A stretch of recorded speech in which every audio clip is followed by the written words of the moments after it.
नमस्कार विद्यार्थियों, मैं सिंबुराम, सहायक आचार्य हिंदी।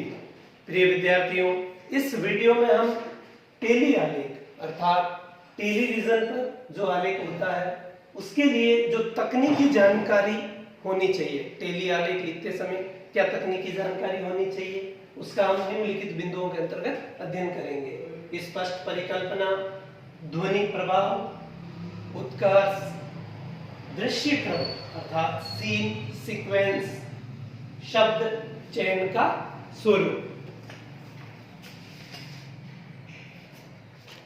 पहला, स्पष्ट परिकल्पना।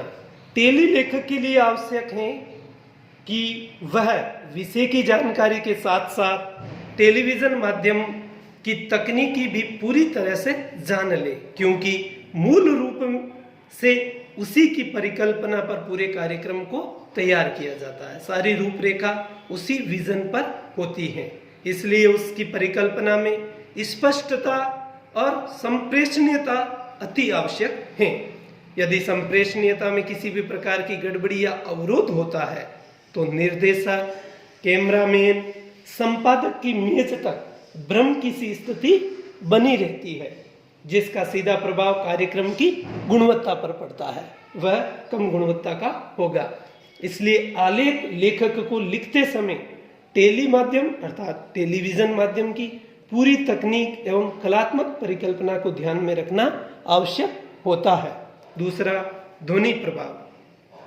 टेली लेखक को दृश्य के साथ साथ ध्वनि के प्रभाव को भी समझाने और उसके उपयोग के संकेत को प्रस्तुत करने की योग्यता होना आवश्यक है, क्योंकि टेलीविजन कार्यक्रम को केवल कैमरे द्वारा ही प्रस्तुत नहीं किया जा सकता, बल्कि उसे ध्वनि और संगीत के यथास्थान उपयोग की भी जानकारी आवश्यक है, क्योंकि टेलीविजन एक दृश्य श्रव्य माध्यम है।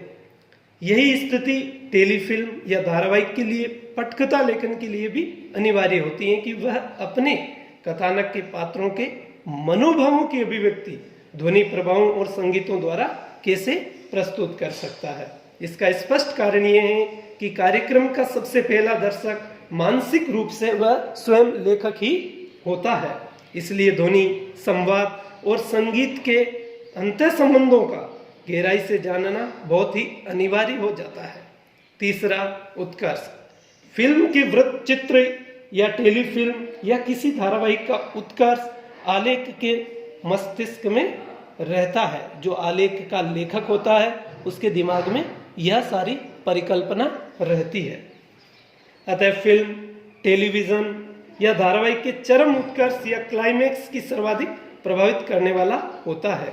कोई भी आलेख एक बिंदु से प्रारंभ होकर उत्कर्ष के बिंदु पर समाप्त हो जाता है और जिसके आगे कहने, सुनने और समझने के लिए कुछ भी नहीं बचा रहता है।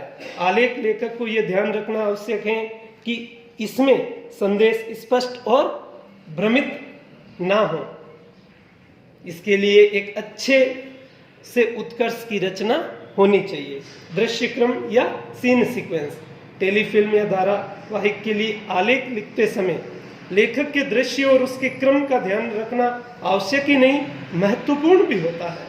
आलेख में एक अंक के कई दृश्य और सभी एक दूसरे से जुड़े रहते हैं, उसी प्रकार एक ही दृश्य क्रम या सीक्वेंस में कई दृश्य होते हैं और कई दृश्य मिलकर दृश्य क्रम यानी सीक्वेंस को पूरा करते हैं।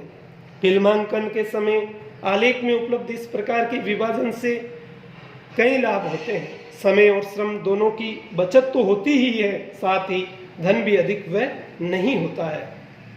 इसलिए फिल्मांकन की दृष्टि से सभी दृश्यों को क्रमानुसार ध्वनिंकन कर लिया जाना चाहिए। शब्द चयन का स्वरूप। टेलीविजन दृश्य श्रव्य माध्यम है और इसके कई दृश्य इतने प्रभावशाली होते हैं कि उन्हें अलग से विश्लेषण की आवश्यकता नहीं होती है। टेलीविजन पर शब्द से अधिक कहीं दृश्य का महत्व होता है, इसलिए टेलीविजन आलेख में लेखक नपे तुले शब्दों का प्रयोग करता है, जिससे दृश्य अधिक प्रभावी बनते हैं। लेखक संवादों के शब्दों के चयन पर सतर्कता बरतता है। शब्द से भी अधिक महत्वपूर्ण ध्वनि प्रभाव होते हैं। कैमरे की कुशलता और ध्वनि के प्रभाव से दृश्य को अधिक संप्रेषणीय बनाया जा सकता है। कभी कभी तो ध्वनि प्रभाव या संगीत कैमरे के प्रभाव के साथ मिलकर संवाद की आवश्यकता ही समाप्त कर देते हैं। इस प्रकार टेली आलेख हेतु यह तकनीकी जानकारी होना अति आवश्यक है।